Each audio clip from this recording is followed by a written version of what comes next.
My girlfriend secretly sold my dog because I wouldn't give her money for a new makeup set. I did nothing at first. Then, I quietly transferred all her property into my name and left her. When she found out, she completely lost it. I came home to an empty apartment. No barking, no clicking of nails on hardwood, no tail wagging at the door. "Max!" I called out. Silence. I walked through every room, checked under the bed, behind the couch, in the closet. My girlfriend was sitting at the kitchen table, scrolling through her phone. New makeup spread out in front of her, palettes, brushes, lipsticks still in their packaging. "Where's Max?" I asked. She didn't look up. "I sold him." The room tilted. "You what?" "I sold him. Some family on Craigslist. They picked him up this morning." I stared at her. "You sold my dog."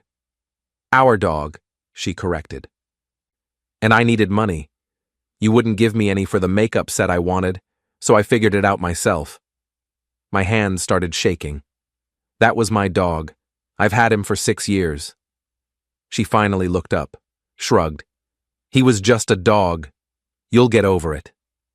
I stood there, couldn't move, couldn't speak. She went back to her phone. The kitchen light hummed above us. The refrigerator kicked on. Outside, a car alarm chirped twice. The sound felt distant, like it was coming from another world. I looked at the makeup spread across the table. Expensive brands. The kind she'd shown me on her phone a week ago. The kind I'd said we couldn't afford right now. She was testing a lipstick on the back of her hand, rubbing it in, comparing shades. I didn't yell, didn't cry, didn't throw anything. I just walked to the bedroom, closed the door. Sat on the edge of the bed. Max was gone. The dog I'd raised from a puppy, who slept next to me every night, who sat with me when my father died, who knew when I was having a bad day before I did. Gone, for makeup. The apartment smelled like her perfume. Expensive. The kind I'd bought her last month because she said it made her feel confident. The scent was everywhere now, in the sheets, in the air, overwhelming. I could hear her laughing at something on her phone in the other room. My phone buzzed, a text from my mom asking how Max was doing. She'd bought him a new toy last week, a squeaky duck he'd carried around for 3 days straight. I didn't answer. That night, she acted like nothing happened. Made dinner, talked about her day, showed me videos on her phone. I nodded, said "uh-huh" in the right places. Inside, something cold and hard was forming. Her laughter filled the room, high-pitched, carefree. She told me about a sale at Sephora, about her friend's new boyfriend who worked in finance, about a restaurant downtown she wanted to try. Italian, the expensive kind with the tasting menu. "We should go this weekend," she said. "Maybe," I said. She scrolled through photos of the place, showed me the bread they served, the wine list, the desserts.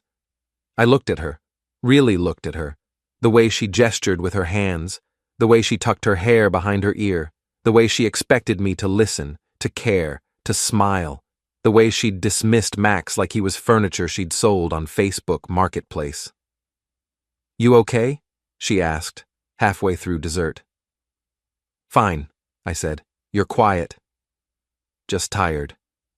She reached across the table, squeezed my hand. "You're too sensitive about the dog thing," she said.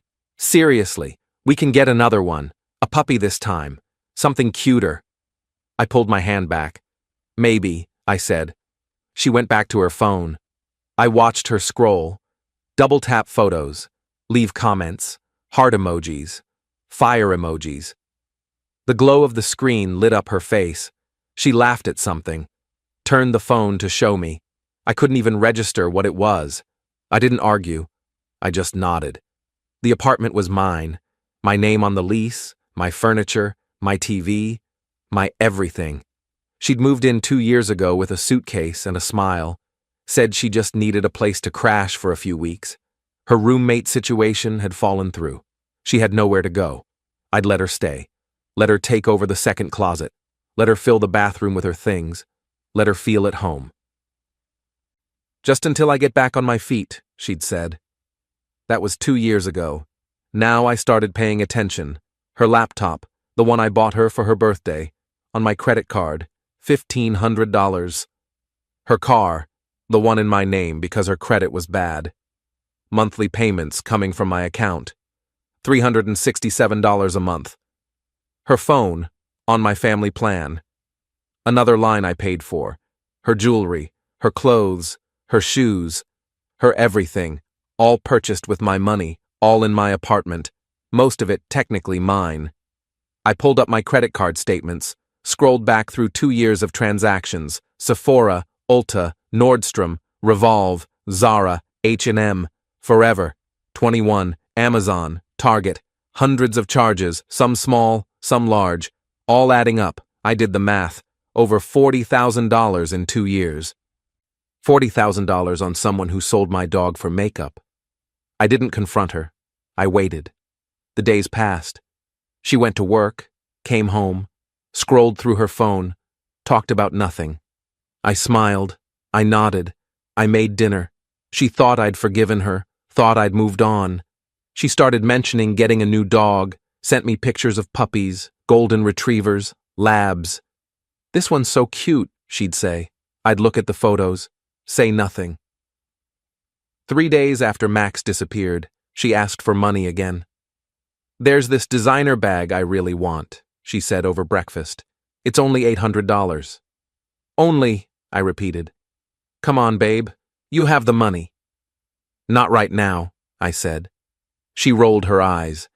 You're so cheap. You know that? I smiled. Maybe.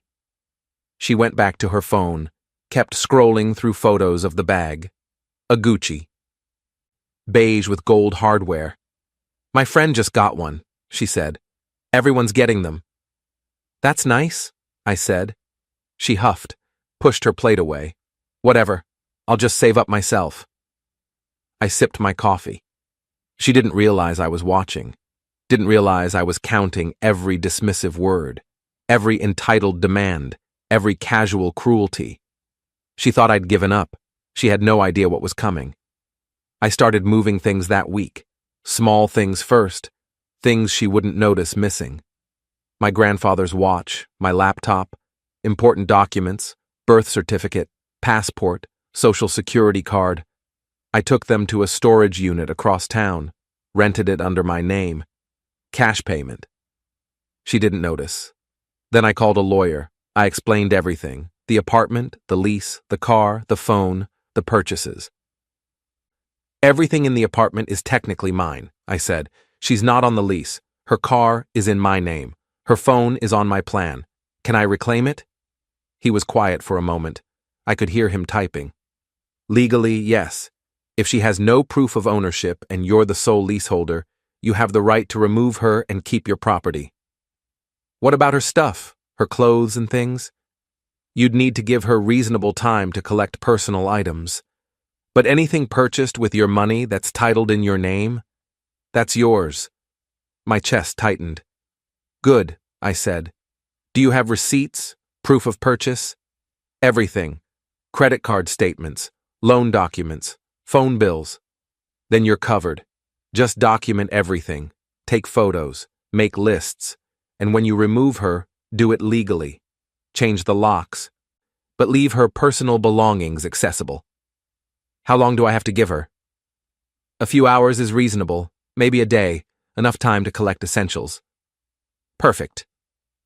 I went through our bank statements that night, my credit card bills, the car loan documents, the phone plan details. Everything was in my name. Everything. She had nothing. No paper trail, no proof of ownership, no legal claim to anything. She'd lived in my apartment for 2 years and owned almost nothing. I made a list. Started with the big items. Laptop, $1,500. iPad, $800. Car, $18,000 loan. My name, my credit, my monthly payments, phone, my family plan, the designer handbag I'd bought her for Christmas, $1,200, the jewelry I'd given her for our anniversary, $2,000, the watch I'd bought her birthday before last, $600, all mine. I took photos of everything, receipts from my email, screenshots of credit card charges, photos of the car title, the phone bill, the lease agreement. I built a file, organized it, labeled it. The lawyer reviewed it over email. "You're covered," he wrote back. "Proceed carefully but confidently. You have every legal right." I sat in the apartment that night. She was out with friends. Girls' night. She'd taken an Uber, said she'd be home late. I looked around the living room, her throw pillows on my couch, her candles on my shelves, her photos in my frames. Not anymore. I didn't call the lawyer back. I didn't need to. I already knew how this would end.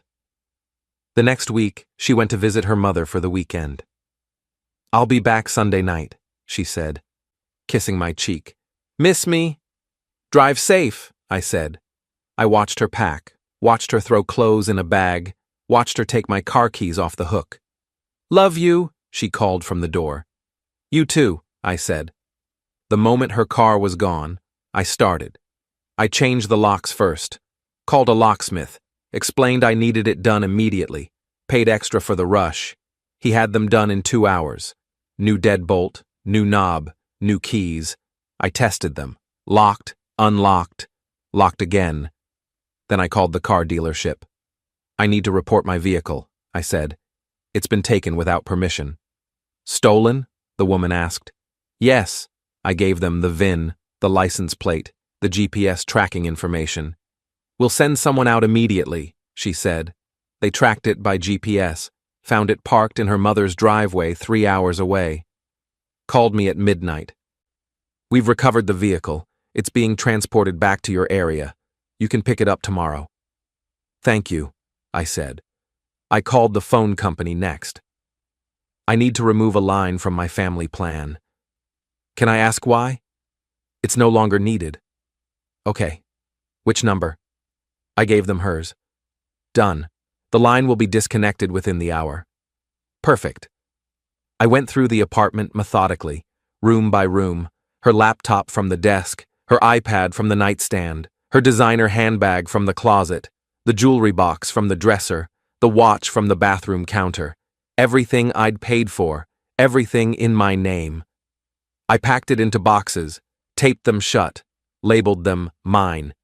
Then I boxed up her clothes, her shoes, her toiletries, her personal items, things she'd bought herself, things that were actually hers. I carried them down to the building lobby, 6 boxes, stacked them neatly, wrote her name on each one in black marker. I left a note on top. "Your personal belongings, everything else stays."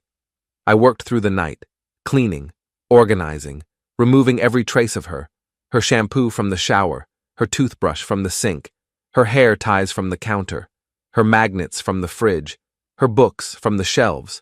Gone.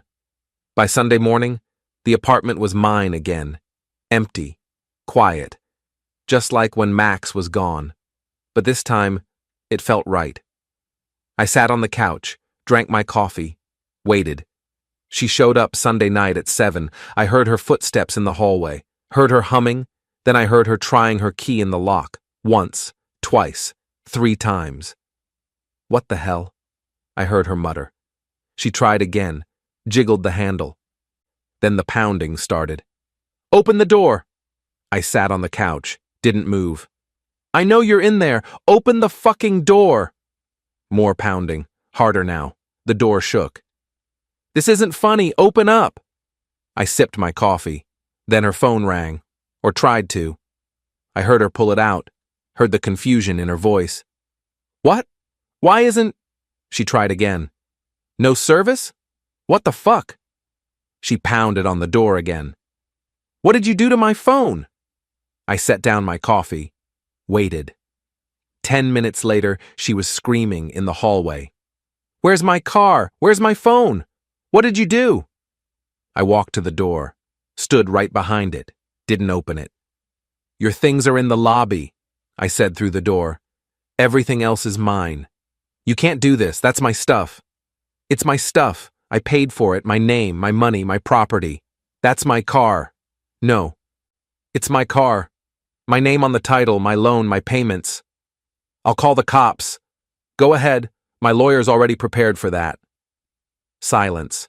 I could hear her breathing on the other side of the door, heavy, panicked. Then, please. Her voice cracked. Please, I'm sorry about the dog. I'll help you find him. I'll make it right. You sold him for makeup, I said. You made your choice. I made a mistake. Please, we can talk about this. Just open the door. No, please. Goodbye.